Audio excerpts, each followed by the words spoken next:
Hoy nos encontramos con un veterano colombiano de la Guerra de Vietnam, quien nos va a contar un poco más de su experiencia como militar en los Estados Unidos. Buenas tardes, es un gusto tenerlo hoy aquí. Cuéntanos más acerca de tu entrenamiento como militar en los Estados Unidos. Bueno, el gusto es mío. Mi entrenamiento en los Estados Unidos surgió por dos opciones. Mi primera opción era volver a Colombia y mi segunda opción era ir a Vietnam y recibir mi residencia en Estados Unidos. ¿Cómo era el trato en el ejército? El trato en el ejército era duro. Nuestros comandantes nos referían con groserías y además había abuso. También nos llevaban a sitios especiales donde entrenábamos, cual tenía unas características muy similares a lo que íbamos a enfrentar en el futuro en Vietnam. ¿Esto siempre fue así? No. Al principio éramos novatos, pero después nos fuimos formando más como unos robots. Esto es lo que nuestros comandantes esperaban de nosotros. Pero en realidad nunca ellos cambiaron, fuimos más nosotros que cambiamos nuestra perspectiva. Tengo entendido que hay varias etapas en el entrenamiento. Esto que me acabas de contar era básicamente la primera etapa. Después, ¿qué pasó con tu entrenamiento? Sí, al cabo de unos meses me fui a una división, cual era aprender cómo tanquear los aviones. Tuve que aprender las varias características de los aviones de combate y básicamente eso era lo que hacía. Bueno, ¿y después qué? Bueno, a los 10 meses me fui a California y al cabo de unos 20 días me llevaron a Vietnam. ¿Qué fue lo primero que hiciste en Vietnam? La verdad, al llegar a Vietnam estaba totalmente perdido. No sabía qué hacer y fueron un señor que me llevó a una oficina.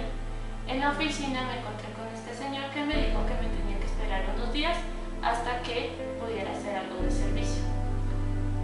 Bueno, ¿y cuánto tiempo te tocó esperar? ¿Qué puesto te asignaron? En total fueron unos 4 largos días. Después me asignaron un puesto que yo estaba acostumbrado, que era el tancamiento de aviones. ¿Qué fue lo más interesante de estar ahí en Vietnam? Bueno, aprendí muchas cosas. Comenzando aprendí las características de todas las clases de aviones. Si me preguntarías, seguramente te puedo distinguir todos los aviones que había. También observé cómo la tecnología avanzaba y pude aprender cómo los aviones de la guerra podían destruir tanto en Vietnam. Entonces, ¿después qué tuviste que hacer? Bueno, después me fui a Medevac Indes.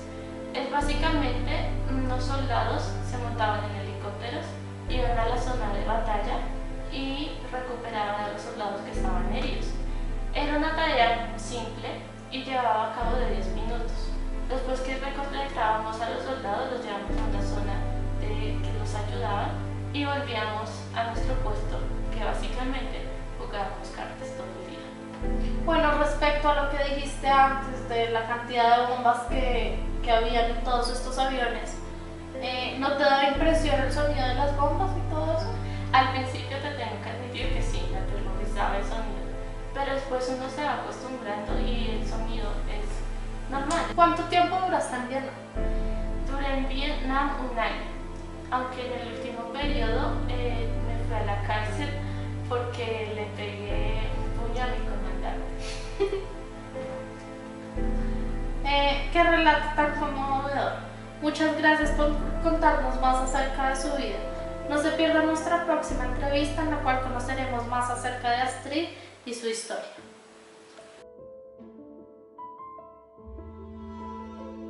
Buenas noches.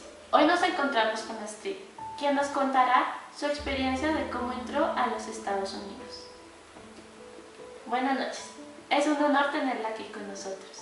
Por favor, siéntase como en casa y cuéntenos cómo fue su experiencia de entrar a los Estados Unidos. El gusto es mío. Bueno, la verdad es que era un sueño que yo tenía desde hace bastante tiempo, poder ir a Estados Unidos. Cuando tenía 31 años, conocí a Alfredo. Él me planteó la idea de irnos a Estados Unidos juntos, ya que él ya había estado allá. Así que comenzamos a planear todo y en ese proceso nos enamoramos y bueno, emprendimos nuestro viaje a Estados Unidos. Y cuéntenos, ¿cómo fue el transcurso a Tijuana? Bueno, la verdad es que todo fue un dolor de cabeza. Teníamos que aparentar como si fuéramos de otra nacionalidad porque los colombianos no tenemos buena fama. Y tuvimos que ofrecer soborno a los funcionarios del aeropuerto en Tijuana para que nos dejaran pasar, $700. Y dime, ¿cómo hicieron para pasar a los Estados Unidos?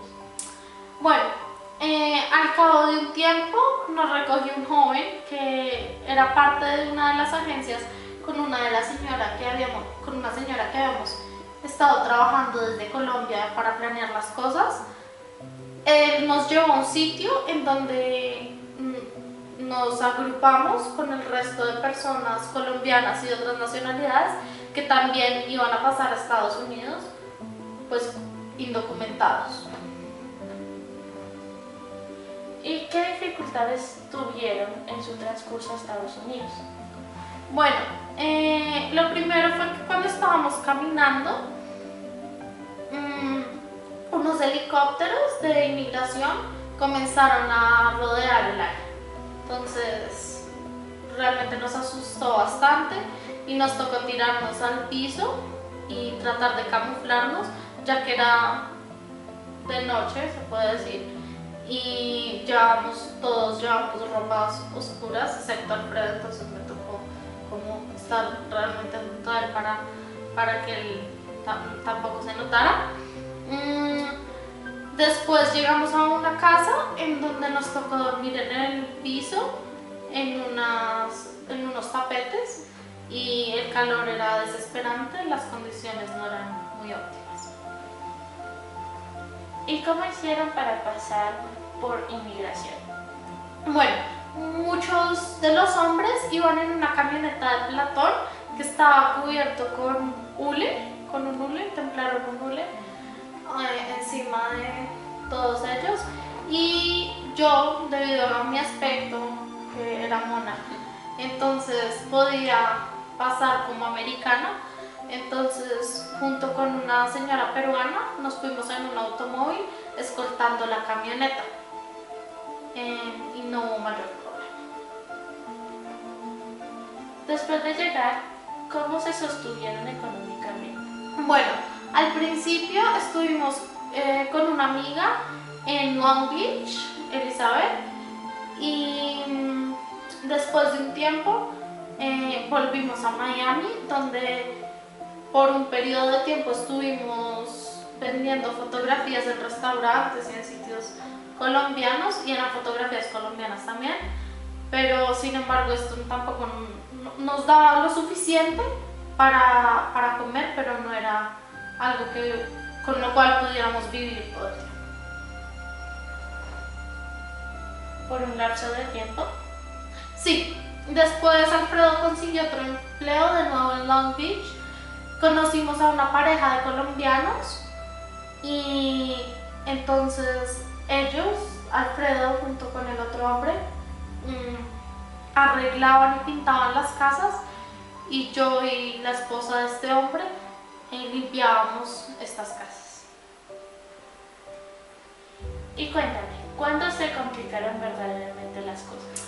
En 1988 la ley de amnistía, que fue para los indocumentados en todo el mundo,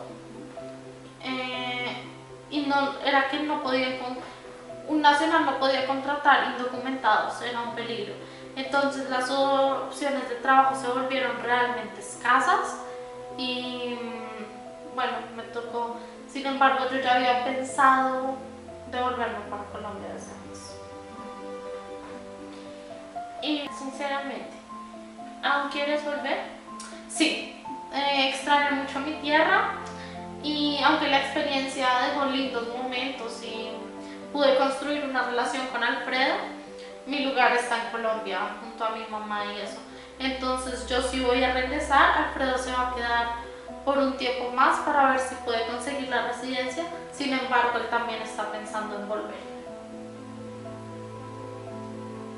Bueno, muchísimas gracias por relatarnos tu historia, Astrid, y te deseamos lo mejor de regreso a Colombia. Gracias.